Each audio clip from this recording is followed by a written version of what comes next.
Vegetable biryani செய்ய போகிறோம்.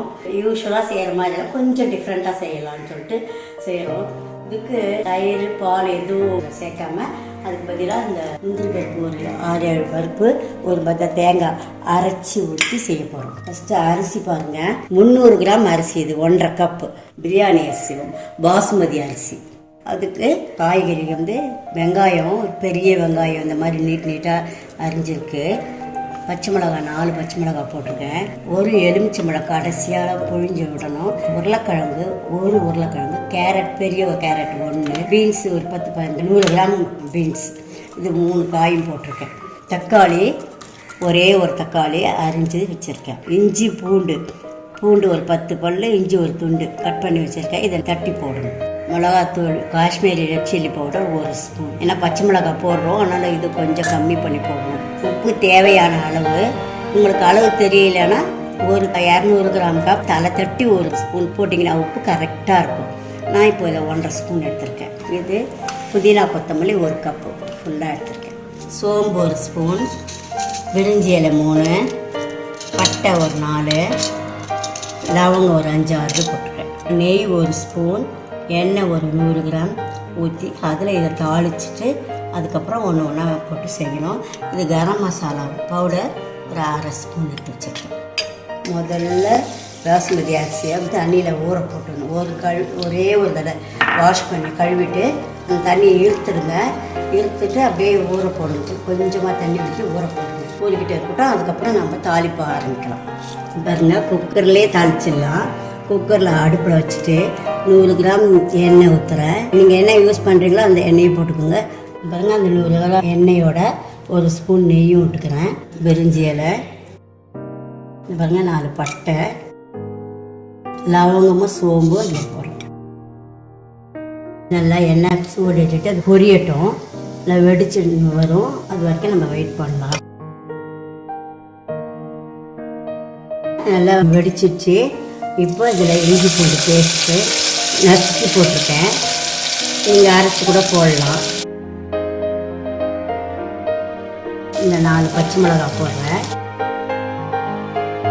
எல்லாம் ஒன்றா போட்டு இப்படியே ஒரு கிண்டிக்கிட்டே இல்லை, இது வதங்கிடும்.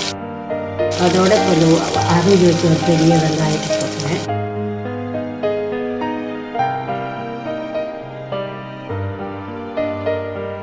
மசாலா எல்லாம் நல்லா வதங்கிட்டோம். நெய் எண்ணெயில்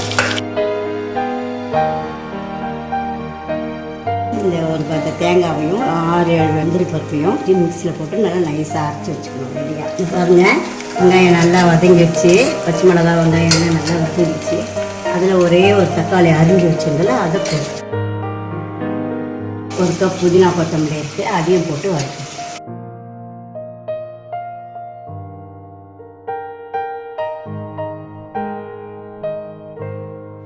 பாருங்கள், அதெல்லாம் நல்லா வதங்கிடுச்சு. எல்லாமே புதினா கொத்தமல்லி எல்லாம் வதங்கிடுச்சு.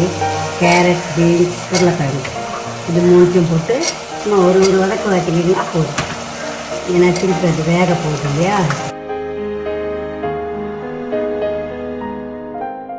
இது பச்சை பட்டாணிலாம் கூட போடலாம். இப்போ தான் அந்த 3 காய் விடுவோம், அதனால போட்டேன்.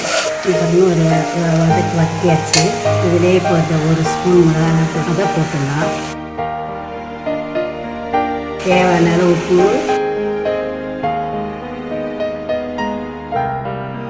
1.5 ஸ்பூன் போட்டேன். நான் அளந்து போடுறதுனா 1.5 ஸ்பூன் போடுவேன்.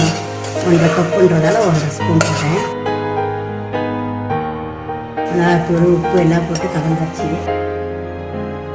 இப்போ பாருங்கள், இந்த கரம் மசாலாவும் போட்டுருவோம்.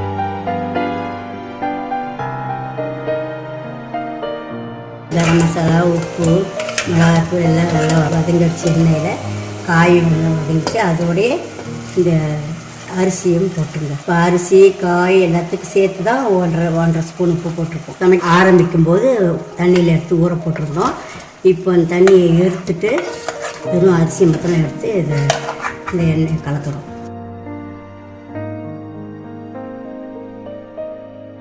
இங்கே பாருங்கள், இதில் 1 கப் அரிசி போட்டோம். இதில் 1 கப் தண்ணி, அந்த ஊற வச்ச தண்ணியை நான் போடுறேன். குழஞ்சிடும். அதனால் இதில் 1.5 கப் போட்டால் போதும்.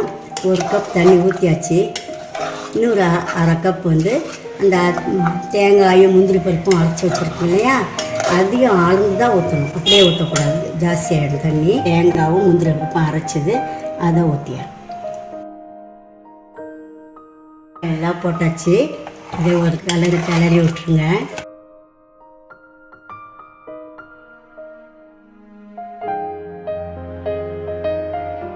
பாருங்க, எலுமிச்சம்பழம் அரை மூடி போட்டிங்கன்னா போதும்.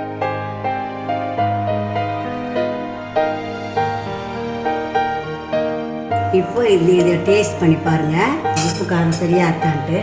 அது இப்போ பார்த்துட்டு அப்படியே குக்கரோட லிட்டு மூடியை போட்டு மூட வேண்டியது தான். இது மூடி போட்டு டைட்டாக மூடிடுங்க. இப்போ வெயிட் போடாதீங்க, அப்படியே விட்டுருங்க. இதில் ஆவி சலங்க வேகமாக வரும். ஆவி வரும்போது வெயிட் போடுங்க. வெயிட் போட்டு இதை அடுப்பை சிம்மில் வச்சுடுங்க. சிம்மில் வச்சு 10 நிமிஷம் ஆஃப் பண்ணிவிடுங்க. நான் காட்டுறேன், ஆவி வரும்போது வெயிட் போடுறதையும் காட்டுறேன், கரெக்டாக டைம் சொல்கிறேன். 10 நிமிஷம் வச்சு ஆஃப் பண்ணிடலாம். இப்போது ஆவி வரப்போ நம்ம ஆவி வர வரைக்கும் வெயிட் பண்ணலாம். இது பாருங்கள், நல்லா ஆவி பஸ்ஸுன்னு வருது பாருங்கள், இப்படி காட்டினாலே தெரியுது. இப்போ வெயிட் போடணும். இது பாருங்கள், வெயிட் போடுறேன். வெயிட் போட்டு இந்த சின்ன அடுப்பில் சிம்மில் வைக்கணும். சிம்மில் குறைச்சி எவ்வளோக்கு மேக்ஸிமம் குறைக்க முடியுமோ அப்படி குறைச்சி வச்சுக்கோங்க. சின்ன அடுப்பில் மாற்றிட்டு அதில் 10 நிமிஷம் வைங்க. பாருங்கள், விசில் போட்டு ஆவி வந்தோடனே விசில் போட்டேன்.